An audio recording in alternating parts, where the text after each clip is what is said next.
கராட்டை நேயர்கள் அனைவருக்கும் வணக்கம். வணக்கங்க. வணக்கம் பாஸ்கர். நம்மளுடைய கான்ஸ்டிடியூஷன் பத்தி பேசிட்டு இருக்கிறோம். இந்த முழுக்க ம், இது 3வது எபிசோட். 2 ம். எபிசோடு இது வரைக்கும் பேசியிருக்கோம். முதல்ல அறிமுகம் பேசினோம். போன எபிசோட்ல நாம டைவர்சிட்டி, அதனோட இன்க்ளூசிவ்னஸ் பார்த்தோம். Frame diversity work. எப்படி, ம், இன்க்ளூசிவ்னஸ், ஃப்ரேம் ஒர்க் என்னன்றதை பார்த்தோம். ம், ம், அஹ், இதனுடைய எப்படி ஃப்ரேம் பண்ற அந்த வரலாற்று ரீதியா கொஞ்சம் பார்க்க வேண்டி இருக்கு. ஏன்னா அதனுடைய தொடர்ச்சி, அதற்குள்ள போன சில ஒப்பீனியன்ஸோடைய என்ன சொல்றது, அதனுடைய நீட்சி இன்னைக்கும் நமக்கு மத்தியில இருக்குது, நமக்கு தெரியுது. ம், ம், ம், அது அதிகார வர்க்கத்துடைய ஆட்டிடியூடா இருக்கட்டும், அதுல இருந்து வரக்கூடிய ஒரு சில அஹ், இவங்களா அதை இன்டர்பிரட் பண்ற விதமாகட்டும், அதுல ம், நிறைய இடங்கள்ல. ம், ம், ஸோ இதை பத்தி தான் மெயினா நான் ஆரம்பிக்கணும்னு நினைச்சேன். ம், இன்னைக்கு ம், நம்ம பேசும்போது முதல்ல உங்ககிட்ட ஒரு கேள்வியில ஆரம்பிப்போம். ம், மேற்கத்திய நாகரீகம், மேற்கத்திய நேஷன் ஸ்டேட் அப்படின்றது எல்லாமே இந்த உலகப் போருக்கு அப்புறம் வரக்கூடிய அந்த நேஷன் ஸ்டேட் ஃபார்மேஷன் அப்படின்றது ம், எப்படி அதை நாம கான்ஸ்டிடியூஷன் அப்படின்னு ஆரம்பிக்கும் போது ம், ஆஹ் இப்படிதான் இருக்கணும். இப்ப இன்னைக்கு இருக்கக்கூடிய அரசாங்க அதிகாரத்துல இருக்கவங்க கிட்ட பல பேர்கிட்ட பேசும்போது ம், ஒரு புதுசா ஒரு திட்டத்தை வடிவமைக்கணும்னா முதல் கேள்வி என்ன வரும்னா, இந்த திட்டம் வேற எங்கேயான யாரான போட்டிருக்காங்களா, அவங்களுக்கு இது ம், வேலை செஞ்சிருக்கா, ம், இது இதே மாதிரி ஒரு திட்ட வடிவமைப்போ அல்லது இது ஒரு கொள்கையாகவோ வேற யாரானு எங்கேயான பண்ணிருக்காங்களா, ம், மக்களுக்கு இதனால என்ன நன்மை இருக்கு ம், அப்படின்றத கேட்டு இன்னொருத்தரை மேற்கோள் காட்டி தான் பண்ண முடியுது.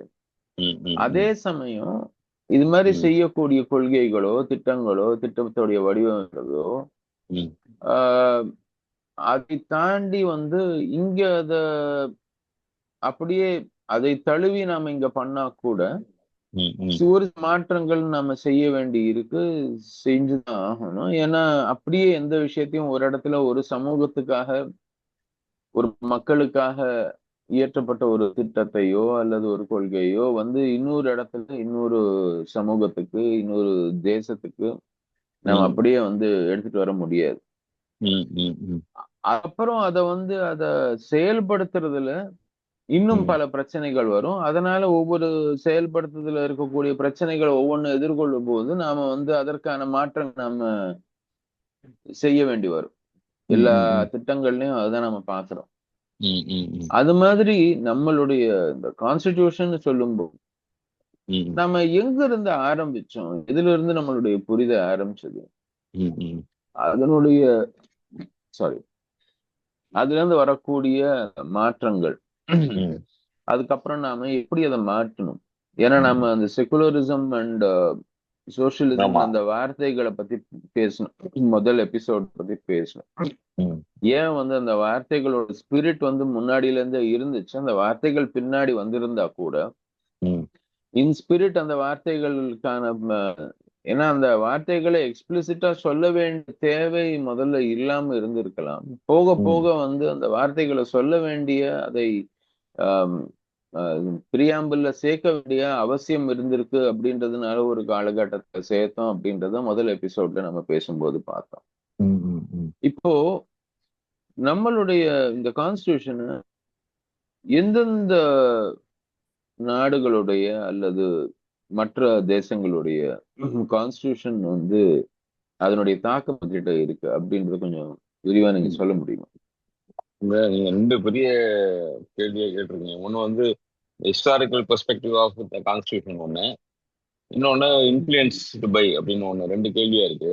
ஆனா அந்த ஹிஸ்டாரிக்கல்ல இருந்து ம். எடுத்ததான் இன்ஃபுளுயன்ஸும் புரியுங்கிறதுனால ஒரு ஒரு ஒரு டைம் லைன்ல, பெரிய டைம் லைன் எடுத்து பார்த்தோம்னா, இந்த கான்ஸ்டியூஷன் உருவாவதுக்கு அடிப்படையில மனிதனுக்கு ஒரு ஒரு அறமோ நீதியோ அப்படிங்கிற ஒரு கோட்பாடு தான் பிரின்சிபலா மனுஷன் இருந்திருக்கான். அந்த கோட்பாடை ம். பேப்பர்ல எழுதி வைக்கிற ஹேபிட் தான் நம்ம கான்ஸ்டியூஷன் சொல்றோம், இல்ல டிக்ளரேஷன் பேப்பர்னு சொல்றாங்க. நிறைய ஒவ்வொரு ஊர் இதுக்கு பேர் இருந்தா கூட அது அது என்னன்னா ஒரு ஒத்துக்கிறோம். ஒரு சாசனமாக ஒத்துக்கிறோம் அதை. மக்களுடைய ரெப்ரசன்டேட்டிவ்லாம் சேர்த்து. அப்ப அந்த ஹிஸ்டாரிக்கல் பெர்ஸ்பெக்டிவ்ல திடுதிப்புன்னு போய் நம்ம யூரோப்லயோ அமெரிக்காவிலயோ நுழையிறதுக்கு முன்னாடி மனித மனங்கள்லயே இந்த இந்த கான்ஸ்டியூஷன் ஜுடிஷியல் சென்ஸ் அப்படிங்கிறது எப்படி இருந்திருக்குன்னா, நீங்க குழந்தைங்களோட பார்த்தா தெரியும். அந்த ரெசிப்ரோகேஷன் அவங்களுக்கு இயல்பு குணமாவே இருந்திருக்கும். ம். நீங்க கையசைச்சா அசைப்பாங்க. இப்போ யாரோ இப்போ ட்ரெயின்ல போறீங்கன்னா, இப்போ உங்களுக்கு எனக்கும் கம்ப்ளீட்லி அந்நியம். நான் உங்களுக்கு கையை அணைக்க கையை அசைச்சு நீங்க தலையை சொறிவீங்க இல்லையா? யார் இவரு அப்படின்னு. ம். ஆனா ஒரு குழந்தை கையை அசைக்கும். அது ஒரு ரிவெஞ்ச்லெஸ் மனநிலையிலிருந்து தான் உருவாயிருக்கு. அந்த இந்த இந்த சமூகத்தினுடைய ரெசிப்ரோகேஷனும் கிராட்டிடியூட் என்னன்னா, பழிவாங்குதல்ன்றது இயல்பு குணமா இருக்கு. ஏன்னா அது சர்வைவல்காக இருக்கக்கூடிய ஒரு அடிப்படை கூறாகவே பழிவாங்குதல் இருக்கு.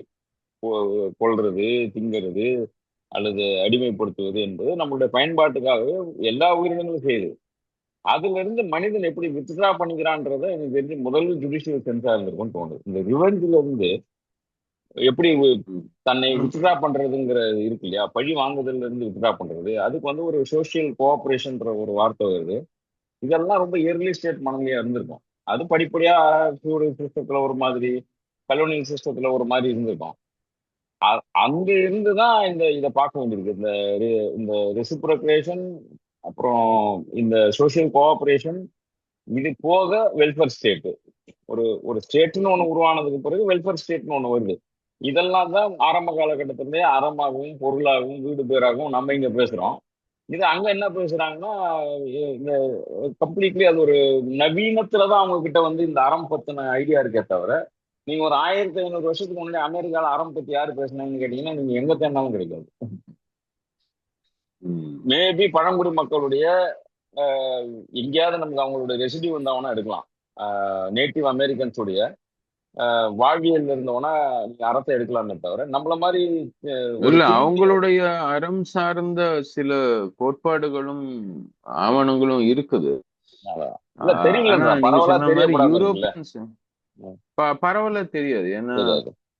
அந்த அவங்களுடைய சில டிக்ளரேஷன்ஸ் எல்லாம் சிலது இருக்குது. அந்த ம், அமெரிக்க பழங்குடி மக்களுடைய டிக்ளரேஷன் சிலது இருக்குது. ம், ஆஹ் அது ஹொடோஷோனி அப்படின்னு சொல்லக்கூடிய அந்த ம், ஃபெடரேஷன் ஆஃப் நேஷன்ஸ் அப்படின்றாங்க. அதாவது ம், அவங்களுடைய பழங்குடி மக்களுடைய பிரிவுகள் அமெரிக்காவை பிரிச்சிருக்கிறது வெவ்வேறு நாடுகளாக பார்க்கறாங்க. ம், ஒரே நாடாக பார்க்கல. ஆனா அவங்களும் ஒரு ஃபெடரேஷன் மாதிரி வச்சிருந்தாங்க. அந்த ம், ஃபெடரேஷனுக்கான டிக்ளரேஷன் இருக்கு. ம், அதுல அவங்களோட தலைவர் ஒருத்தர் பேசுறாங்க. அவர்தான் அதாவது அவங்களோட இது ரொம்ப மண்ணை சேர்ந்த மாதிரி இருக்கும். அதாவது இந்த ம், மண்ணுக்கும் இதுக்கும் ம், நமக்கு இருக்கக்கூடிய தொடர்பு என்ன ம், அப்படின்றதுல இருந்து தான் துவங்கும். நாம ம். தான் மண்ணு, நாம தான் தண்ணி, நாம தான் நதி அப்படின்ற மாதிரி இயற்கையை ஒத்து வந்த ஒரு இது இருக்கும் கூட. ஆமா. ஆனா அது இன்னைக்கு சொல்லக்கூடிய இந்த அமெரிக்கா அப்படின்றது அங்க கிடையாது. அதான். இந்த மாடர்ன் அமெரிக்கான்னு நம்ம பேசக்கூடிய தேசம் 450 வருஷங்களுக்கு முன்னாடி உருவான ஒரு விஷயம் தானே தவிர அதற்கு ம், அதற்கு பின்னால அது கிடையாது. ம். இவங்களை So, அழிச்சு தானே அவங்க வந்தாங்க. ஆமா, அதனால ஆமா. இப்போ அந்த சென்ஸ் ஆஃப் ஜஸ்டிஸ்ங்கிறது இப்போ நம்ம சொல்ற மாதிரி ஒரு பழங்குடி மக்கள் கிட்ட இருந்தது அந்த சோசியல் கோஆபரேஷன்ல இருந்து வந்திருக்கும். அவங்க அவங்க இந்த நமக்கு எப்படி ஆரம்ப காலகட்ட அறம் என்பது பகுத்துண்டு வாழ்வது, பிறரை துன்புறுத்தாம இருப்பதுன்னு ஒரு ரொம்ப அப்டிராக்ட் இமேஜஸா இருந்ததோ, அந்த அப்டிராக்ட்ல இருந்து தான் நீங்க உண்மை மாதிரி இப்ப இயற்கை வழிபாடு மாதிரி அங்க இருந்து சோசியல் கோஆபரேஷனுடைய கான்ஃபிளிக்ஸ் அதிகமாகும் போது மனுஷன் முதல்ல துண்டு துண்டா இருக்கான், ம், அப்புறம் சமூகமா மாறுறான், அப்புறம் சமூக பிரச்சனை வருது, அப்புறம் சமூக நீதி வருது. அப்படி. ஆனா எல்லாருக்குள்ளே ஒரு எத்திக்ஸ்ன்றது ம், உள்ளுக்குள்ள இருந்திருக்கும் ஒவ்வொரு காலகட்டத்துக்கும். ஆனா இந்த டைப் ஆஃப் இந்த அரசியல் நிலைப்பாடு இருக்கக்கூடிய விஷயமே சொசைட்டியாக மாறின பிறகு சமூகமாக தன்னை ஒரு இனக்குழுவாகவோ, மொழி வழியாகவோ, தேசத்தின் வழியாகவோ அல்லது வாழ்வியல் வழியாகவோ தன்னை ஒரு கிளஸ்டரா மாத்திக்கிட்ட பின்னாடி தான் அந்த கோஆபரேஷன்ல இருக்கக்கூடிய கான்ஃபிளிக்ஸ் இதை ரெசல்யூஷன் கண்டுபிடிக்கிறதுக்கு இதுக்கு ஒரு தீர்வுகளை எட்டுறதுக்காக உருவானதுதான் ஆரம்ப காலகட்டத்து ஆவணங்களாக இருக்கு. அது நீங்க 3000 வருஷத்துக்கு முன்னாடி 3500 வருஷத்துக்கு முன்னாடி ஹம்முராபில இருந்து எடுக்கிறாங்க. கான்ஸ்டியூஷனோட ஹிஸ்டரி எடுத்தா அதுக்கப்புறம் எகிப்து, மெசபடோமியா, இண்டஸ் சிவிலைசேஷன்ல இருந்து மற்ற வெவ்வேறு இடங்கள்ல அந்த டாக்குமெண்ட்லாம் எடுக்கும்போது அந்த சென்ஸ் ஆஃப் ஜஸ்டிஸ்ங்கிறது கான்ஃபிளிக் ரெசல்யூஷன்ல மட்டுமே இருந்திருக்கு. பிரச்சனை வரும்போது தீர்த்துக்கிறதுக்கு போய் நிக்கிறது மணி அடிக்கிற மாதிரி. அரசவை மணியை போய் ஆட்டி ஐயா சொல்லுங்கன்னு கேட்டா அவங்க ஒரு நீதி சொல்லுவாங்க. இப்படிதான் இருந்திருக்கு. ஏன்னா அங்க அரசன் என்பதும் இறைவன் என்பதும் எல்லா தேசங்களிலும் உயர்வா வைக்கப்பட்டதுனால அந்த இடத்துல போய் கேட்கும்போது அரசர் ஒரு டீம் வச்சிருப்பாரு. அப்படி இருந்திருக்கு. ஆனா இந்த இந்த நவீனமாக அந்த கொலோனியல் ஸ்ட்ரக்சர் வந்த பிறகுதான் நமக்கு வந்து என்ன ஆகுதுன்னா, இந்த கான்ஸ்டியூஷன் மீதான மதிப்பும், டெமோக்ரஸி மீதான மதிப்பும், ரிபப்ளிக் மீதான மதிப்பும், ஈக்குவாலிட்டி மீதான மதிப்பு, இதெல்லாம் இந்த வார்த்தைகள்லாம் வந்து வந்து ஒரு 1600கள்ல நிறைய பேர் இப்போ ரூசோ மாதிரி ஆட்களோ அல்லது அதுக்கு பின்னாடி வந்த ஆட்கள்லாம் இருக்காங்க இல்லையா, தத்துவ அறிஞர்கள் என்ன பண்றாங்கன்னா, உரிமைகளை பத்தி பேச ஆரம்பிக்கிறாங்க. அப்புறம் டியூட்டிஸ் பத்தி பேச ஆரம்பிக்கிறாங்க. பவர் ஷேரிங் பத்தி பேச ஆரம்பிக்கிறாங்க. ரிசோர்ஸ் யாருக்கு சொந்தம்னு பேச ஆரம்பிக்கிறாங்க. இதெல்லாம் வரும்பொழுது என்னன்னா, அந்த ஜூடியல் சிஸ்டத்துக்கால தாங்கிக்க முடியல. ஒரு சின்ன ஷேக் இருக்கு. அதுதான் யூரோப்லயும் அமெரிக்காலயும் பெரிய புரட்சியை வந்து உருவாக்குனதாக சொல்றாங்க. அது பிரெஞ்சு புரட்சியா இருக்கட்டும் அல்லது அமெரிக்காவில் நடந்த 1700களில் நடந்த சிவில் வார் எல்லாமே இதனுடைய அடிப்படை ரிசோர்ஸ் ஷேரிங்லயும் சோசியல் வெல்ஃபேருக்காக இருந்தக்கூடிய அஜிடேஷன் உரிமைகள் நோக்கி நகரும் பொழுது ஒரு ஒரு என்ன சொல்றது, ஒரு ஒரு பேப்பர்ஸ் எல்லாம் உருவாக்குறாங்க. அப்பதான் அதுலதான் ரொம்ப முக்கியமானதாக இன்னைக்கும் இந்தியர்களும் இந்தியன் கான்ஸ்டியூஷன் கமிட்டியும் கூட நிறைய இடங்கள்ல வந்து அமெரிக்காவை கோட் பண்ணி வர்றதுக்கு காரணம் என்னன்னா, அந்த இந்த மாசம் தான், ஜூலை மாசம் தான் அதுவும் நடக்குது. அந்த டிக்ளரேஷன் பேப்பர் வந்து டிக்ளரேஷன் ஆஃப் இண்டிபெண்டன்ஸ்னு தாமஸ் ஜெஃபர்சன் ஒரு பேப்பரை உருவாது. அந்த பேப்பர்ல தான் பிறப்பால் அனைவரும் சமம் அப்படிங்கிற வார்த்தையை அடிப்படையாக கொண்டு எழுதாங்க. Every one is created equal அப்படின்னு. அதை பிறக்கும் பொழுது அனைவரும் சமம்ங்கிற வார்த்தையை இதுக்கு முன்னாடி பல்வேறு விஷயங்கள்ல பல்வேறு மாதிரி இந்த அறம், எத்திக், மாரல் வேல்யூஸ் எல்லாம் பேசியிருந்தா கூட ஒரு அரசியல் ரீதியாக அனைவரும் சமம்னு எழுதுனது வந்து 1776ல ஒத்துக்கிறாங்க. அந்த காங்கிரஸ் வந்து இந்த பேப்பரை ஒத்துக்குது. ஆனா இதுல என்ன கான்ட்ரவர்ஷியல்னா, ஜெஃபர்சன் கான்ட்ரவர்ஷியல்னு ஒரு பெரிய கான்ட்ரவர்ஷியல் ஸ்டடி பண்றாங்க வெஸ்ட்ல. என்னன்னா, அவர் சொல்லுக்கும் செயலுக்கும் நிறைய வித்தியாசம் இருந்தது.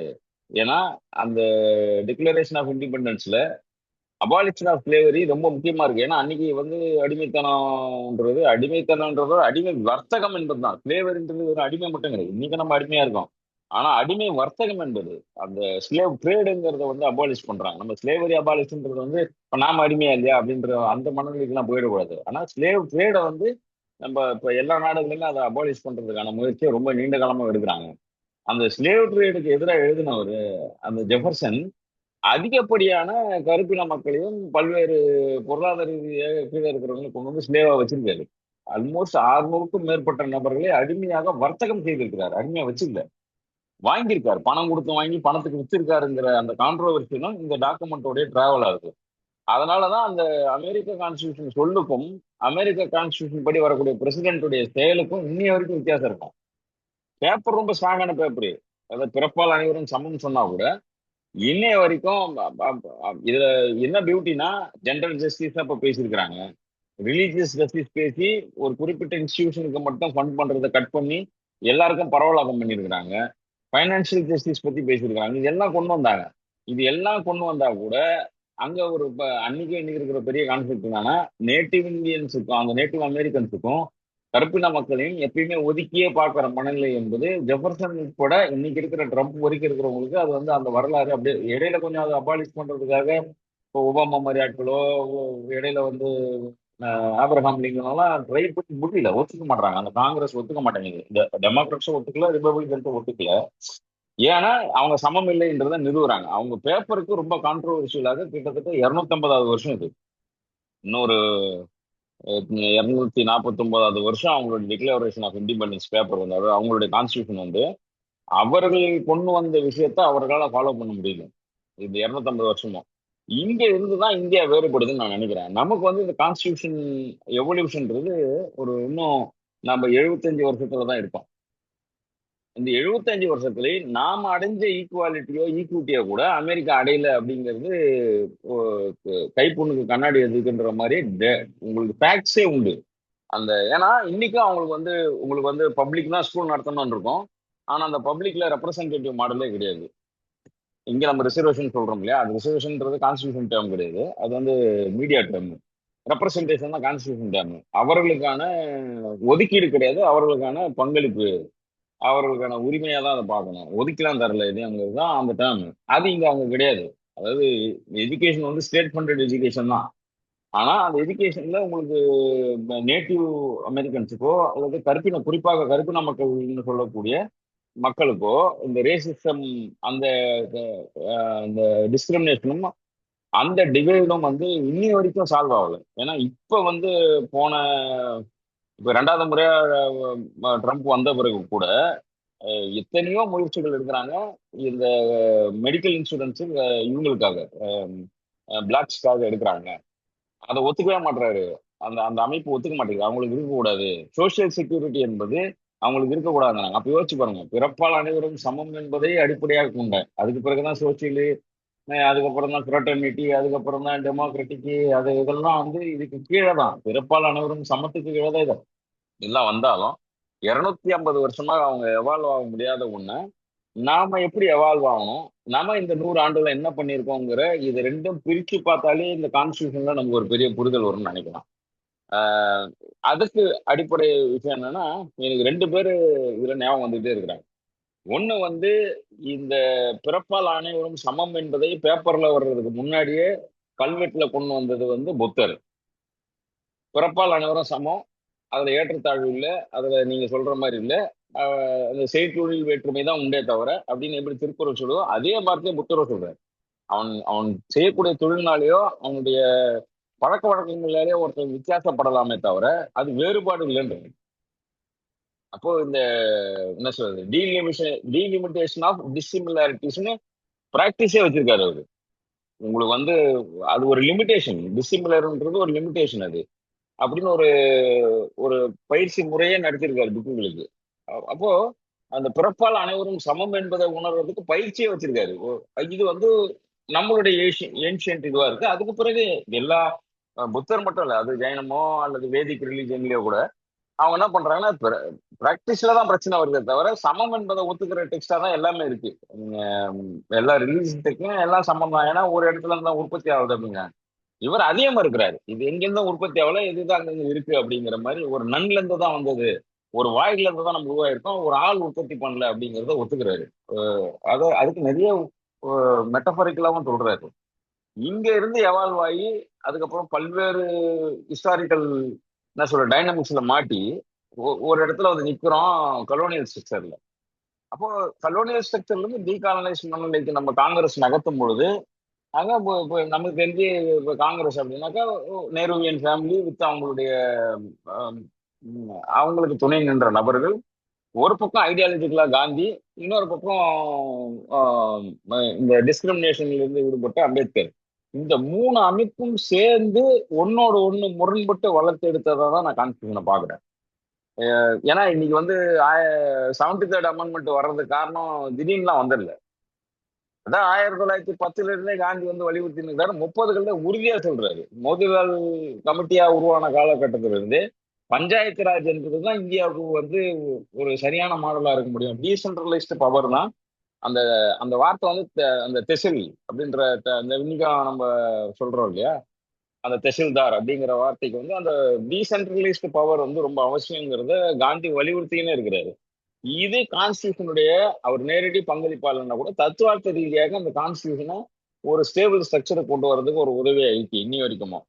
இது போக இந்த டிஸ்கிரிமினேட்டிவ் ஸ்ட்ரக்சர்ல வேலை செய்யறதுல அம்பேத்கர் வந்து ரொம்ப தீர்க்கமா வந்து இந்த ஈக்குவாலிட்டி ஈக்விட்டி சம்பந்தமான உரையாடலை முன் வச்சுக்கிட்டே இருக்கிறார். இ- இ- இந்த இந்த 3 நபர்களும் நான் சொல்றது வந்து காங்கிரஸ்னு ஒரு தனி பெரும் அமைப்பு, அது ஒரு நேருவியன் ஐடியா மாதிரி இருக்கிற ஒரு அமைப்பு.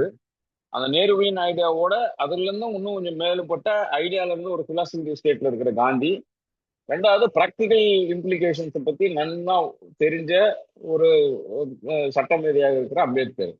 இந்த 3 பேருடைய முரண்பாடு தான் நம்ம என்ன நினைக்கிறோம், அது வந்து வரலாற்று பிழைன்னு நினைக்கிறோம். காங்கிரஸ்க்கும் அம்பேத்கருக்கு இருந்ததோ, காங்கிரஸ்க்கும் காந்திக்கு இருந்ததோ, இல்ல காந்திக்கும் அம்பேத்கருக்கு இருந்த முரண்பாடு என்பது வரலாற்று பிழைன்னு நினைக்கிறோம். ஆனா இந்த முரண்பாடு தான் இன்னைக்கு வந்து இந்தியா வந்து ஒரு 250 வருஷ காலத்துல அடைய முடியாத, அமெரிக்கா அடைய முடியாத ஒரு ஈக்விட்டியும் ஈக்குவாலிட்டியும் முயற்சி செஞ்சுக்கிட்டு இருக்குது இந்தியா. வித் போன எபிசோட்ல பேசுனதான் வித் இவ்வளோ கான்ஃபிளிக்ஸ், கோஆபரேஷன்ல அதிக பிரச்சனை உள்ளவன் நம்ம தான். அங்க ரெண்டே ரெண்டு பிரிவினை தான், இங்க 3000 பிரிவினைக்கு மேல இருக்கு. மொழி ரீதியாக, மத ரீதியாக, இனக்குழு ரீதியாக, பழக்க வழக்கங்கள் ரீதியாக, வாழ்வியல் ரீதியாக கம்ப்ளீட்லி எல்லாமே தமிழ் எடுத்தாலும் தமிழ்நாட்டுக்குள்ள அவ்வளவு பிரச்சனை பண்ணுவோம். அவ்வளவு கான்ஃபிளிக்ஸோட சேர்ந்து இது இயங்குறது காரணம் இந்த மூவரும் அந்த 1930 இருந்து 1950க்குள்ள அந்த கிட்டத்தட்ட 18ல இருந்து 20 ஆண்டுகள் இந்த 3 பேரும் நடத்திக்கிட்ட இந்த கான்ஃபிளிக்ட்ன்றது, ஆக்சுவலா அந்த டிஸ்கஷன்ன்றது, அந்த முரண்பாடு என்பது வந்து இந்த கான்ஸ்டியூஷன் ரொம்ப ஸ்டேபிள் ஆகி பெரிய பேப்பரா மாத்தம் அதுதான். இன்னும் பல்வேறு நபர்கள் இருக்காங்க, இல்லைன்னு சொல்ல வரல. ஆனா இந்த 3 ஐடியா தான், இந்த காந்திங்கிற ஒரு ஒரு ஐடியா, காங்கிரஸ்ங்கிற ஒரு ஐடியா, இந்த பக்கம் அப்ரஷனுடைய கிளாஸுடைய ரெப்ரசன்டேட்டிவா இருந்த மக்களுடைய ஐடியா, இந்த 3 ஐடியாவும் சேர்ந்துதான் நம்ம வந்து இந்த குறைந்த காலகட்டத்திலே கிட்டத்தட்ட 1950ல இருந்து 1970க்குள்ளேயே நமக்கு இந்தியாவுக்குள்ள நடந்த மாற்றம் வந்து மிகப்பெரிய மாற்றமா பார்க்க முடியும். நீங்க அதை யூரோப்ல அடைய முடியல, அமெரிக்கால அடைய முடியல. எத்தனை தேசத்துல இருந்து இந்தியன் கான்ஸ்டியூஷன் வந்து உருவாயிருக்குன்னு ஒரு தனியாவே நம்ம லிஸ்ட் எடுக்கலாம். கிட்டத்தட்ட 10 12 வெவ்வேறு இடங்கள்ல இருந்து கான்ஸ்டியூஷனை வந்து அரைவாயிருக்காங்கன்னு தெரிஞ்சா கூட அவர்கள் எல்லாரும் அடைய முடியாது. கான்ஃபிளிக்ஸ் இருக்கு, ஜாதி பிரச்சனை இருக்கு, மத பிரச்சனை இருக்கு, எல்லாம் இருந்தா கூட அதை மீறி அனைவரும் சமம் என்கிற ஒரு தத்துவத்தை என்ன சொல்றது, பரவலாக்கம் பண்ணியிருக்கிறாங்க. அதை வந்து பயிற்சி பண்ணிருக்கிறாங்க. அதுல பயிற்சியில தோக்குறாங்க, ஜெயிக்கிறாங்கிறது அந்தந்த கட்சியை பொறுத்து இருக்கு. ஆனா அதுதான் அடிப்படையா இருக்கு பார்லிமெண்டேரியன் அஃபேர்ஸ்க்கு. அடிப்படையா வச்சு இன்னைக்கு எல்லாருக்கும் ரெப்ரசன்டேட்டிவ் மாடல் இங்க இருக்கு. இங்க வந்து இனத்தினாலேயோ ஜாதினாலேயோ எதனாலேயோ வரலாற்று ரீதியாக ஒடுக்கப்பட்டிருந்தால் அவர்களுக்கான ரெப்ரசன்டேஷனை உறுதி செய்வது என்பது எந்த ஆட்சிக்கு வந்தாலும் அது செஞ்சுதான் ஆகணும் இனிமேல். அந்த எவல்யூஷன் வந்து வரலாற்றில் மிக முக்கியமான எவல்யூஷனா பார்க்கணும். அதற்கு சீர்கேடாக நடக்கக்கூடிய வகையில தான் இன்னைக்கு ரீசெண்ட் டேஸ் இந்தியா இருக்கிறதையும் பார்க்கலாம். இந்த கடந்த 10 ஆண்டுகள்ல நாம இந்த 1930ல இருந்து 2010 வரைக்கும் 12 வரைக்கும் கொண்டு வந்த இந்த மாடலை அமெரிக்கா மாதிரியான ஆட்கள்ல இல்ல இது மாதிரி ஒரு பொருளாதார ரீதியாக தன்னை ஜாம்பவானா காட்டிக்கக்கூடியவர்களுடைய ரொம்ப ஓப்பனா சொல்ல போனோம்னா அவர்களுடைய காப்பி கேட்டாகவும் அடிவருடிகளாக மாறி இருக்குதோ அப்படிங்கிற ஒரு சந்தேகம். ஏன்னா இதுக்கு முன்னாடி பிஜேபி ஆட்சி பண்ணிருக்கு, அப்ப நமக்கு இந்த சந்தேகம் வலுக்கல. இன்னைக்கு வந்து கம்ப்ளீட்லி மத அரசியலும் தாண்டி நம்ம ஒரு பொருளாதார அடியாளா மாறிட்டோமோ அமெரிக்காவுக்கு அப்படிங்கிற கேள்வி முன்வைக்க வேண்டியிருக்கு. இந்த 10 ஆண்டுகளை பத்தி கேள்வி கேட்கும் பொழுது அது வந்து இந்த இந்த கான்ஸ்டியூஷன் ஸ்டெபிலிட்டியை உடைச்சாக்கா இன்னும் அந்த முதலாளிகளுக்கு ஈஸியா வேலை செய்யலாம் நம்புறாங்கன்னு நினைக்கிறேன். இதோட சேர்த்து இன்னொன்னு சொல்றது என்னன்னா, அத்தனை ரைட் டு ஈக்குவாலிட்டி பேசின காலகட்டத்துல ஜெஃபர்சன் பண்ண ஒரு விஷயம் டாக்ஸேஷன் அதிகப்படுத்துறாரு. அதுக்கு பிறகு அந்த எல்லாமே அதிகப்படுறாங்க. ஏன்னா ஈக்குவாலிட்டி வேணும்னா டாக்ஸேஷன் வழியா தான் அடைய முடியும் நம்புறாங்க பொருளாதார வல்லுநர்கள். அப்போ அந்த டாக்ஸேஷனுக்கு ஒரு லிமிட் இல்லாம பண்றாங்க. அது வந்து வசதியானவங்களுக்கு மட்டும் கொடுங்கல, ஒரு ஒட்டுமொத்த தேசத்துல இருந்தும் இப்ப இந்தியா மாதிரியான இடங்கள்ல இப்ப யூபிஐக்கு டாக்ஸ் பண்றதுன்னு வந்ததுக்கு பிறகு ஆந்திராலாம் பாத்தீங்கன்னாக்கா நீங்க பிசினஸ் யூபிஐ வச்சிருந்தீங்கன்னா அதுக்கு டாக்ஸ்ன்ற ஒரு வார்த்தை பேசப்பட்ட ஆரம்பிச்ச காலத்திலேயே எல்லாரும் அந்த யூபிஐ மிஷினை தூக்கி போட்டு உடைக்க ஆரம்பிச்சாங்க, பார் கோட்ல பூச்சி வர ஆரம்பிச்சாங்க. அப்போ ஒரு சிறு வணிகர்களுக்கு கூட நசுக்கக்கூடிய ஒரு பொருளாதார தத்துவத்தை அமெரிக்கால இருந்து இன்னைக்கு தருவிச்சுக்கிறதுன்றது இந்தியாவுக்கு ஒரு இந்த ஸ்டெபிலிட்டியை குலைக்குது. இந்த கான்ஸ்டியூஷன் ஸ்டெபிலிட்டி மட்டும் இல்ல, மக்களுடைய உரிமைகளை பறிக்கக்கூடிய ஒரு வேலையா இருக்குங்கிறதையும் பார்க்கலாம். இது வந்து ஒரு லென்த்தி ஹிஸ்டரி, சுருக்கமா சொல்லியிருக்கானா. இல்ல இது நீங்க நிறைய விஷயம் கவர் பண்ணிருக்கீங்க. ம் முக்கியமா நீங்க சொன்ன 2 விஷயம் வந்து, ஒண்ணு வரலாறு ரீதியா எங்க இருந்து எதனுடைய தாக்கங்கள்லாம் இங்க இருந்திருக்க வாய்ப்பு இருக்குன்னு ஒண்ணு. ம் இன்னொன்னு எந்த நாடுகள்ல இருந்து தாக்கம் இருக்குது அப்படின்றத தாண்டி நம்ம நாட்டுல எந்தெந்த சித்தாந்தங்களுடைய தாக்கம் வந்து இங்க மிக அதிக அளவுல இருந்திருக்க வாய்ப்பு இருக்கு அப்படின்றது ரொம்ப முக்கியமான ஒரு விஷயமா நீங்க சொன்னீங்க. ம் ஏன்னா காந்தி பேசும்போது ஒரு மிகப்பெரிய விஷயம் வந்து அவர் திரும்பி வலியுறுத்தினது இந்த பஞ்சாயத்து ராஜ் அப்படின்னு சொல்லக்கூடிய 3 டயர் சிஸ்டம். இதை பத்தி நீங்க ம். ஐ திங்க் போன எபிசோட்ஸ் நான் நினைக்கிறேன். ஆமா. எப்படி இது வந்து ஒரு ஃபெடரல் ஸ்ட்ரக்சர்ல ரொம்ப யூனிக் சிஸ்டம் வந்து உலக அளவுல வேற எங்கேயுமே இல்லாம பஞ்சாயத்து ராஜ் அப்படின்றது அந்த 3 டயர் சிஸ்டத்தை எடுத்துட்டு வந்தது ஒரு முக்கியமான முயற்சி. ம் இரண்டாவது வந்து மற்ற ஊர்கள்ல இருக்கிற மாதிரி இங்க இந்த தனிநபர் உரிமையை வந்து நாம வலியுறுத்தினாலும் நமக்கு வந்து அதை தாண்டி வந்து there is a need for ensuring that the oppressed classes R provided என்ன சொல் மோர் ப்ரிவிலேஜஸ் ஃபார் தம் டு அதுல இருந்து வெளியே வர்றதுக்கான, அதாவது ஒடுக்கப்பட்ட மக்களுக்கான ஒரு உரிமை அப்படின்றது வந்து நிறுத்தப்படணும் அப்படின்ற அந்த ஒரு விஷயம் வந்து ரொம்ப முக்கியமான ஒரு விஷயமா இங்க வந்து நிறுவப்பட்டிருக்கு. பர்டிகுலர்லி நம்ம எக்கனாமிக் ஜஸ்டிஸ் அப்படின்னு சொல்லக்கூடிய அந்த ஒரு கமிட்மெண்ட் வந்து நம்ம எடுத்துட்டு வரணும் அப்படின்றது. மூணாவது இந்த டைவர்ஸ், நிறைய டைவர்ஸ் விஷயங்களை வந்து மரியாதை கொடுத்தாகணும் அப்படின்ற அந்த ஒரு விஷயம் வந்து இங்க நிறுவப்பட்டிருக்கு முதல்ல இருந்து. அந்த லிங்குவிஸ்டிக் டைவர்சிட்டியை வந்து ரெக்கக்னைஸ் பண்றோம், அதை வந்து கான்ஸ்டியூஷன்ல இருந்து நம்ம சொல்லிட்டு வரோம். அதுக்குதான் அந்த இந்த ஷெட்யூல் ஒண்ணு போட்டு எத்தனை தேசிய மொழிகள் அப்படின்றது நம்ம வந்து நிறுவி இருக்கிறோம். எத்தனாவது ஷெட்யூல்? அது 8th ஷெட்யூல்ல அது அந்த அந்த லாங்குவேஜஸ் பத்தி பேசுறதுக்கு அதுக்கு வந்து தனியா ஒண்ணு நிறுவியிருக்கோம் இல்லையா? ஸோ அதுல இருந்து தெர் ஆர் செவரல் ஆஸ்பெக்ட்ஸ். இதுல வந்து நிறைய விஷயங்கள் வந்து வித்தியாசமான விஷயங்கள் நம்ம பார்க்க முடியுது. அண்ட் இன்னைக்கு நம்ம வந்து கம்பேர் பண்ணும்போதோ கிரிட்டிசைஸ் பண்ணும்போதோ நிறைய பேர் வந்து பாக்குறோம், மேம்போக்கா வந்து கிரிட்டிசைஸ் பண்ணிட்டு போயிடுறாங்க. இது வந்து இது தவறா இருக்கும், அது பிரச்சனையா இருக்கும், ஆமா இது இப்படி பண்ணல அப்படி பண்ணல. ஒரு நீங்க சொல்லும் போது வந்து ஒரு பிரமிப்பாவே இருக்கு. ஏன்னா ஒரு 20-30 வருஷத்துக்குள்ள வந்து மேற்கத்திய நாடுகள் 50 வருஷத்துக்கும் மேல அவங்களால செய்ய முடியாத ஒரு விஷயத்த ஒரு 20-25 வருடங்களுக்குள்ள வந்து இந்தியா சாதிக்குது அப்படின்னும் போது அதுல வந்து ஒரு ஒரு மிக்கக்கூடிய ஒரு விஷயமா தோணுது. அதற்கு ஒரு வெளிப்பாடாக நாம பேசணும் அப்படின்னா இன்னைக்கு எனக்கு நீங்க சொல்லும் போது, அதை நீங்க பேசிட்டு இருக்கும்போது எனக்கு 2 விஷயம் தோணுச்சு. ஒண்ணு வந்து பெண்களுக்கான சம உரிமைன்னு சொல்றோம் இல்லையா? பெண்களுக்கான வாக்கு அளிக்கும் உரிமையை வந்து அமெரிக்கா நம்ம கொடுத்ததுக்கு அப்புறம் அமெரிக்கா கொடுத்தது. 60கள்ல தான் வந்து போராட்டம் பண்ணி தான் அதை வாங்குறாங்க.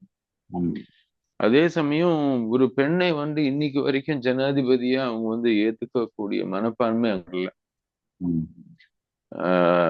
குமரப்பா வந்து சொல்லும்போது சொல்லுவார், மேற்கத்திய நாடுகளினுடைய அந்த வரலாறை பத்தி, பொருளாதார வரலாறை பத்தி பேசும்போது முதல்ல சொல்லுவாரு, பெண்களை தலைமை பதவியில வர விடாம இருக்கிறது வந்து ஒரு முக்கியமான ஒரு குறியீடாக அவர் வச்சிருப்பாரு. அந்த வந்து திருப்பி திருப்பி அது பண்ண முடியாததுனாலதான் வந்து அந்த நாகரிகத்துல வந்து நிறைய குறைபாடுகள் இருக்கு அப்படின்ற மாதிரி ஒரு இடத்துல சொல்லுவாரு. அது மாதிரி இந்தியாவிலதான் வந்து மாநிலங்கள்ல மாத்திரம் இல்ல, தேசிய அளவுலயும் வந்து பெண்களை வந்து தலைமை பதவியில வர்றதுக்கான ஒரு முயற்சியாக, அதற்கான ஒரு இது வந்து ரொம்ப சின்ன முன்னாடில இருந்தே அது வந்து நமக்கு இருந்தது. இதுலயுமே நீங்க வந்து இந்த இன்னைக்கு இருக்கக்கூடிய பஞ்சாயத்து ராஜுக்குள்ள 50-50 ஆக்சுவலா பார்லிமெண்ட்ல 33 போராடினா கூட பஞ்சாயத்து ராஜ்ல நீங்க irrespective of their population ratio, demographic ratio 50-50 அப்படியே அப்படிங்கிறது வந்து வேற எங்கேயுமே கிடையாது. நீங்க எவ்வளவு பண்பட்ட நாகரிகம் கொண்ட, நீங்க அரசியல் நாகரிகம் கொண்ட நாடுகள்னு எடுத்தா கூட அந்த ஜெண்டர் ஈக்குவாலிட்டியில வந்து இந்த பஞ்சாயத்து ராஜ் எடுத்த மிகப்பெரிய முடிவு நான் பார்த்திருக்கேன். ரொம்ப, அதாவது நீங்க அந்த சமூக நீதி என்பதை எங்க பார்க்கலாம்னா, எத்தனை அதை லஞ்சன்ற ஒரு இடத்துக்கு சுருக்கும் போதுதான் நம்ம அந்த இந்த விஷயம் மறைச்சது. இது லஞ்சத்தை பேச வேண்டியது இருக்கு, அது இல்லாம இல்லை. ஆனா இந்த கிராமத்துல மக்கள் அதிகாரம் பெற்றாங்க பாத்தீங்களா, அது வந்து மிக முக்கியமானதா ஒண்ணு. ஏன்னா ஒரு ஊருக்குள்ள செருப்பு போடக்கூடாதுன்னு சொன்ன ஒரு ஊருக்குள்ள அந்த எவ்வளவு பாலின பேதம் கொண்ட ஒரு ஒரு கலாச்சாரத்துக்குள்ள எழுத தெரியுது, படிக்க தெரியுது, எதுவுமே தெரியுது அப்படிலாம் கிடையாது. இந்த ஊர்ல நீ பிறந்திருக்கனாலே இந்த ஊரை ஆட்சி செய்வதற்கான உனக்கு அரசியல் அதிகாரத்தை கொடுக்குறோங்கிறது தான் எனக்கு தெரிஞ்சு. இந்த பஞ்சாயத்து ராஜ்ல மெம்பரோ வார்டு மெம்பர் அது இது கவுன்சிலரு பஞ்சாயத்து தலைவருங்கிறத 50% மாத்தின பிறகு அந்த ஏஜ் பார் இல்லாம ஓட்டு போடக்கூடிய உரிமை வந்ததுக்கு பிறகு மரணிக்கிறதுக்கு முன்னாடி நாள் வரைக்கும் பெண்கள் அந்த அரசியல் அதிகாரத்தை கைப்பற்றினதுன்றது இந்திய வரலாறு இல்லை, உலகத்துக்கே அது பாடம் ஆக்சுவலா. அந்த ம், ஆஸ்பெக்ட்லயும் நம்ம பார்க்க வேண்டியிருக்கு. இந்த கான்ஸ்டியூஷன் கொடுத்த உரிமையில அது ஒரு முக்கியமான ஆஸ்பெக்டா பார்க்க வேண்டியிருக்கு. அதற்கு மிக முக்கிய காரணம் வந்து காந்திங்கிறதையும் நம்ம யோசிக்கணும். வெறும் 73rd அமெண்ட்மெண்ட்ன்றது தூங்கி எழுந்து அப்படியே தோசையை திருப்பி போட்டுல. அதற்கான டிபேட் ம், வந்து 1930 இருந்து குறிப்பாக 36களில் காந்தி பேசின ஆவணங்கள் நிறைய நமக்கு 36ல இருந்து 42 வரைக்கும் கூடிய ஆவணங்கள் வந்து இந்திய தத்துவ மரபை வந்து பெருசா உருவாக்கி இருக்குன்னு தான் நினைக்கிறேன். அது எல்லா வகையிலுமே அது அம்பேத்கர் உருவாக்கின டிபேட்ஸ் தான் அது உருவாக்கி இருக்கு. ஆனா அதையும் மீறி செய்யப்ப அவர்கள் பேசினது செய்யறதுக்கே நமக்கு இன்னைக்கு காலம் போதாத அளவுக்கு பேசிட்டு இருக்காங்க.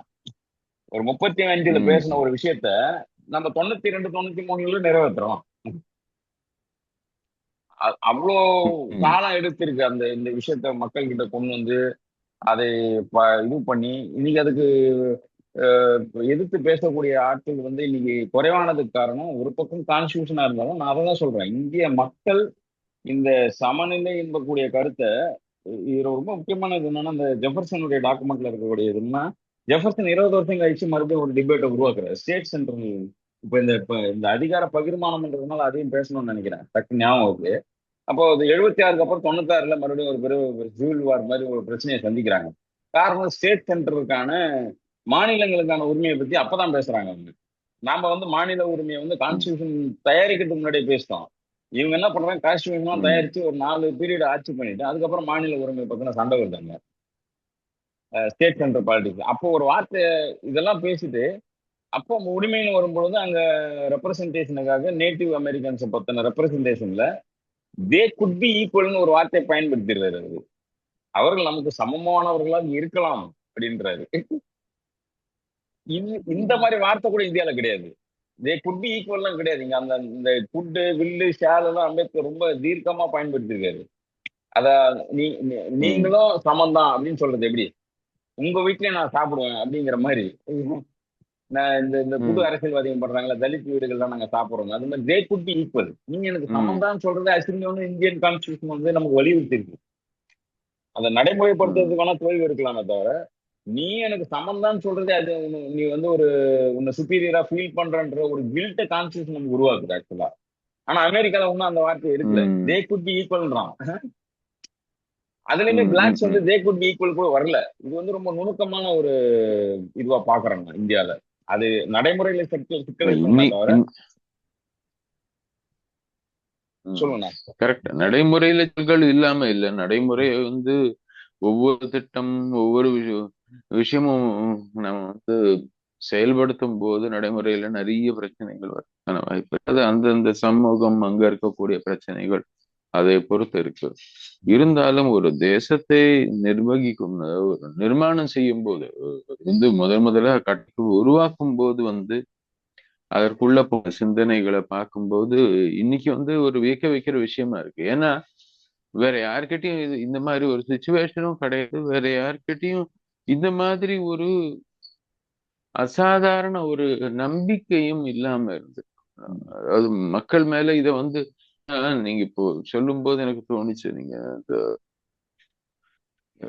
கான்ஸ்டியூஷனை பத்தி பேசும்போது அந்த 73rd அமெண்ட்மெண்ட்டை பத்தி நீங்க பேசும்போது இந்த ஊர்ல பிறந்ததுனால வந்து உனக்கு இந்த ஊரை வந்து நிர்வகிக்கக்கூடிய அந்த ஒரு உரிமை இருக்கு அப்படின்னு அந்த ஊரை சேர்ந்த 50% பெண்களுக்கும் அதுல ஒதுக்கீடு இதெல்லாம் கொடுக்கும்போது என்ன சொல்றோம் அப்படின்னா இந்த இடத்துல வந்து அஹ், நாம ஒரு ஃபண்டமெண்டலா ஒரு மாற்றத்தை அந்த ஏற்படுத்துறோம். என்ன மாற்றத்தை ஏற்படுத்துறோம்னா இந்த எக்ஸ்க்ளூசிவ் டொமைன் ஆஃப் நாலேஜ்னு இருக்குல்ல, நாலேஜ் எக்ஸ்க்ளூசிவிட்டி அப்படின்னு சொல்லக்கூடிய, ம். அதாவது இந்த வேலை செய்யறதுக்கு இந்த விதமான ஒரு அறிவு இருக்கணும், அல்லது இந்த விதமான ஒரு திறன் இருக்கணும், அல்லது உங்க திறனை வந்து நாங்க இந்த விதத்துல மதிப்பீடு பண்ணுவோம். அந்த மதிப்பீடு செய்யறதன் மூலமாக உங்களுக்கு வந்து இது இருந்துச்சுன்னா தான் நீங்க இந்த வேலையை செய்ய முடியும் அப்படின்றத தாண்டி எல்லாரோட ரெப்ரசன்டேஷன் இதுல இருந்தாதான் வந்து நிர்வாகம் வந்து சீராக இருக்கும் அப்படின்னு வந்து ஒரு நம்பிக்கை வந்து மக்கள் மேல இருக்கக்கூடிய ஒரு மிகப்பெரிய ஒரு நம்பிக்கை. அதாவது சாதாரண இந்திய மக்கள் மீது இருக்கக்கூடிய அந்த நம்பிக்கை, அதுதான் நீங்க அந்த முதல்ல கோட் பண்ணீங்க இல்லையா? அந்த புத்தருடைய இந்த மண்ணுக்கும் மக்களுக்கும் இருக்கக்கூடிய ஒரு தன்மை. ம். இது சாதாரண மக்கள்கிட்ட ஆல்ரெடி இருக்கு அப்படின்றத அங்கதான் அது என்ன எஸ்டாப்ளிஷ் பண்ணுதோன்னு எனக்கு தோணுது. நீங்க பேசும்போது அந்த சட்டுன்னு அது தோணுச்சு. ஏன்னா நீங்க முதல்ல சொன்ன அந்த விஷயமும் இதுக்கும் ஈக்குவேட் பண்ணி பார்த்தோம்னா, ம். எந்த இடத்துல இந்த நாகரீகத்துடைய ஒரு கோட்பாடு புத்தர் சொன்னது நான் இந்த நாகரீகத்துடைய ஒரு ஒரு இதுவாக தான் ஃபீச்சரா தான் பார்க்கிறேன். ம். அஹ் ஒரு 2000 3000 வருஷமாக வந்திருக்கக்கூடிய ஒரு கோட்பாடு. அது இந்த நாகரிகத்துல ஊறி போயிருக்குது. ம். அது வெவ்வேறு இடங்கள்ல வெவ்வேறு விதத்துல வெளிப்படுது. ம். காந்தி அதுக்கு ஒரு வடிவமைப்பு கொடுக்கிறாரு, பஞ்சாயத்து ராஜ் அப்படின்றத பத்தி பேசுறாரு. ம். அது ஏன் இங்க கட்டமைப்புல நிச்சயமா வேணும் அப்படின்றத பத்தி பேசுறாரு. அது ஃபைனலா அதை ஒரு வடிவமாக கான்ஸ்டியூஷன்ல இன்னைக்கு வரும்போது பஞ்சாயத்தை ரெக்கக்னைஸ் பண்ணி அது அஹ், அந்த இடத்துலதான் நம்ம அந்த புத்தர்ல இருந்து நான் இன்னி வரைக்கும் ஒரு நேர்கோடு போட்டு நம்ம ஒரு இழுக்கணும் அப்படின்னு பார்த்தோம்னா அது இந்த இடத்துலதான் கனெக்ட் ஆகுதோ அப்படின்னு எனக்கு தோணுது. ஆமா. இதுல இடையில சில விஷயங்கள் இது தத்துவார்த்த ரீதியாக இருந்ததை ஒரு பிராக்டிக்கல் கைடா மாத்தின ஆட்கள் இருக்காங்க இல்லையா, அவங்கள பத்தியும் கொஞ்சம் நினைவு கூறணும்னு நான் நினைக்கிறேன். அவங்க இந்தியால இருந்து ம், வந்திருக்கிறாங்க, வெளியில இருந்து வந்திருக்கிறாங்க. ஃபார் எக்ஸாம்பிள் ம், ம், நீங்க அம்பேத்கர் தன்னுடைய ஒட்டுமொத்த அறிவையும் சமர்ப்பிக்கிறேன்னு சொன்ன ஜான் டூவிக்கு ஒரு ஆதர்சமாக இருந்த ஜான் லாக் மாதிரி தத்துவ அறிஞர்கள் இருக்காங்க இல்லையா, ம், இந்த லீனியேஜ்ல இருந்து ஒரு ம், ரைட் பிரின்சிபல் உருவாகுது. இதுக்கு ம், கான்டெம்பரரியாகவே ஜான் லாக் பீரியட்ல இருந்த ரூசோவை தன்னை உருவாக்க டால்ஸ்டாயோ காந்தியை இம்பாக்ட் பண்றாங்க. அப்பார்ட் ஃப்ரம் இந்த ஆமா, இந்த இந்தியன் கான்டெக்ட் இந்த பௌத்த அந்த வேதிக்கு உடைய உள்வாங்கினதுல அதையும் மீறி அந்த தியரி ஆஃப் ரைட்னே ஒன்று உருவாக்குறாங்கல்ல, இந்த ரூசோ, தோரோ, ம், அப்புறம் அதர் ம், வழி வந்த இலக்கிய அமைப்புகள்லாம் இருக்கு இல்லையா. அது அது ரெண்டு பேருக்குமே ஒரு லீனியேஜ் இருக்கு. அவங்க எல்லாருக்கும் ரொம்ப முக்கியமானவங்களா ம், பாக்குறேன். ஏன்னா எல்லாரும் ஒரு கருத்தை பேசக்கூடிய வெவ்வேறு மொழி கொண்டவங்க, அதாவது வெவ்வேறு வெளிப்பாடு கொண்டவங்க. இப்போ நீங்க லாக் டூவி எடுத்தீங்கன்னா அவங்க குழந்தை வளர்ப்புல இருந்தே பேசுனாங்க ரெண்டு பேருமே. ஒரு ஒரு கல்வினா என்ன, ஒரு ஒரு உரிமை என்பது என்னன்றதுக்கு ரொம்ப விரிவான விஷயத்த லாக்குமே பேசியிருக்காரு. குறிப்பா கல்வியில ரெண்டு பேரும் நிறைய பேசுறாங்க. அந்த கல்வின்றத அகாடமிக்கா பார்க்காம ஒட்டுமொத்த மனித சமூகம் அறிவு பெறுவதை நம்ம இப்ப பேசுற மாதிரி இந்த சமூக அறிவு என்பதை பத்தின ஒரு முக்கியமான தத்துவார்த்த உரையாடல இருந்து வராங்க. அதை ஒரு தன்னுடைய அடிநாதமாக வச்சுக்கிட்டு அம்பேத்கர் ஒரு பிரின்சிபலை கொண்டு வர்றாரு. அதற்கு ம், பேரலாகவே கான்டெம்பரரியாகவே ரூசோவை மையமா வச்சுக்கிட்டு அப்புறம் பல்வேறு கல்வியாளர்கள் அந்த நேரத்துல உருவானாங்க. அவர்கள் கம்ப்ளீட்லி இந்த யூரோப்புக்கும் அமெரிக்காவுக்கும் எதிராக உருவான ஒரு ஆட்களா இருக்கிறாங்க. அப்பவே அவர்கள்கிட்ட இருந்து அது அது காம்ப்ளெக்ஸா இருக்கு. இப்போ ரூசா பணத்தை பத்தி எழுதும் பொழுது அவ்வளவு விஷயங்கள் எழுதுறாரு. பணம்னா அந்த பணம் என்பதனுடைய ம், உளவியலை எழுதும் பொழுது இன்னைக்கு சைக்காலஜி ஆஃப் மணிலாம் ரொம்ப இப்போ ஒரு அபத்தமான புத்தகத்தை தூக்கி வச்சுன்னு பணம் சம்பாதிக்கிறதுக்கான ஒரு ஹீடோனிஸ்டிக் புக்கா பாக்குறேன் நான் அதை. ஆனா அவர் எழுதின சைக்காலஜி ஆஃப் மணி வேற. ம், அது இங்க இருந்து இங்க ம், ஒரு சந்தைக்கான பொருளாதாரத்தையும் சமூக பொருளாதாரத்தையும் ஈக்குவேட் பண்ணிட்டாங்க இப்போ சினிமாக்காரங்களை வச்சு. இந்த சைக்காலஜி ஆஃப் மணிக்கும் ரூசோ பேசுனதுக்கும் தோரோ பேசுனதுக்கும் அந்த பார்ட் ஆஃப் நேச்சரை கொண்டு வராங்க இந்த ரிசோர்ஸ், அதை உள்ள கொண்டு ரைட்டுன்னு பாக்குறாங்க. ம், இந்த அந்த இயற்கையில் நாம ம், ஒரு அங்கத்தினருங்கிறதுல இருந்து ரைட்டை பாக்குறாங்க அவங்க. இயற்கைய ம், சுரண்டுறதுக்கான ரைட் நம்ம கிட்ட இல்லைன்னு 300 வருஷத்துக்கு முன்னாடியே பேச ஆரம்பிச்சிட்டாங்க அவங்க. நீ அதுல ஒரு பார்த்து ரொம்ப குறைவா மறுபடியும் அதே இதனை பேக் ட்ராக் பண்ணி ரீஐட்ரேட் பண்ணி போய் பார்த்தா, நீ ஒரு புறவலர ஒருத்தர்கிட்ட இருந்து நன்கொடை பெறுவதில கூட ஒரு தேனி ஒரு மலர் மீது உட்கார்ந்து எடுக்கும் பொழுது அதனுடைய வண்ணத்திலேயோ வடிவத்திலேயோ அதனுடைய சுவை நிறத்திலேயோ எப்படி மாறுபாடு இல்லாத தன் தேன் எடுத்துக்கிட்டு போதோ அந்த மாதிரி ஒரு வாழ்க்கை வாழ்வதுதான் சரியான வாழ்க்கைன்னு புத்தர் எழுதுறாரு. ம், இது வெறும் தத்துவமாக இருக்கு. இதை தியரைஸ் பண்ணி இதை சட்டமாக மாத்துறதுங்கிறது இந்த ஆட்கள் ரொம்ப முக்கியமா பாக்குறேன். ஏன்னா நம்ம அம்பேத்கர் காந்தின்னு பார்க்கும்போது இவர்கள் தடுமாறும் பொழுது ஒரு இடத்துல போய் நிக்கிறாங்க இல்லையா, அங்க ஒரு 5 6 பேர் இருக்கிறாங்க. ம், அவர்கள் நாம சொல்லக்கூடிய வெஸ்ட்ங்கிற திசை கிடையாது, அது வெஸ்ட்ங்கிற ஒரு மனநிலையை வந்து எதிர்த்து பேசுறவங்களா இருக்கிறாங்க. அதுவும் ரொம்ப முக்கியம் அந்த கான்ஸ்டியூஷன் எவல்யூஷன்ல. ம். இதுல இன்னொரு முக்கியமான விஷயம் நம்ம பேச வேண்டியது, விட்டு போன விஷயம் வந்து இது ஜுடிஷியரி பத்தி பேசணும்னு நினைச்சிட்டு இருந்தோம். ஆமா. Role of judiciary institution. Maybe அடுத்த எபிசோட் நாம அதை பத்தி பேசலாம்னு நினைக்கிறேன். இந்த ஆமா. எபிசோட் ஆல்ரெடி நம்ம ம், நிறைய பேசிட்டோம். அதனால ம், அடுத்த எபிசோட்ல ஜுடிஷியரி அதனுடைய ரோல் என்ன, அதை மையப்படுத்தி ஏன் வந்து நம்ம கான்ஸ்டியூஷன் இருக்கு. ஏன்னா இப்போ சமீபத்துல இந்த வைஸ் பிரசிடென்டோடைய நீக்கத் கூட இந்த ஜுடிஷியரிக்கான அந்த ஒரு விஷயம்தான். இந்த ஜுடிஷியரிக்கும் எக்ஸிக்யூட்டிவ்க்கும் இருக்கக்கூடிய ஒரு முரண்பாடு, அதற்கு வரக்கூடிய கான்ஃபிளிக்ட், அதை பத்தி நிறைய பேசி இருக்கக்கூடிய ஒரு மனிதராகத்தான் அவர் தங்கர் இருக்கிறாரு. ம், அவர் வந்து அவரை இயக்கம் செய்ததற்கான ஒரு காரணமும் இதை பத்தி நடந்த ஒரு விவாதம், பேச்சு ம், ம், அப்படின்ற ஒரு நிலைக்கு வந்திருக்கு. ம். இது ரொம்ப ஒரு இக்கட்டான ஒரு விஷயாத பாலிடிக்ஸை தாண்டி ஒரு எக்ஸிக்யூட்டிவ்க்கும் ஜுடிஷியரிக்கும் எலெக்டட் ரெப்ரஸன்டேட்டிவ்க்கும் இருக்கக்கூடிய தொடர்பு என்ன, ரிலேஷன்ஷிப், அந்த ரிலேஷன்ஷிப்ல நடக்கக்கூடிய பிரச்சனைகள்.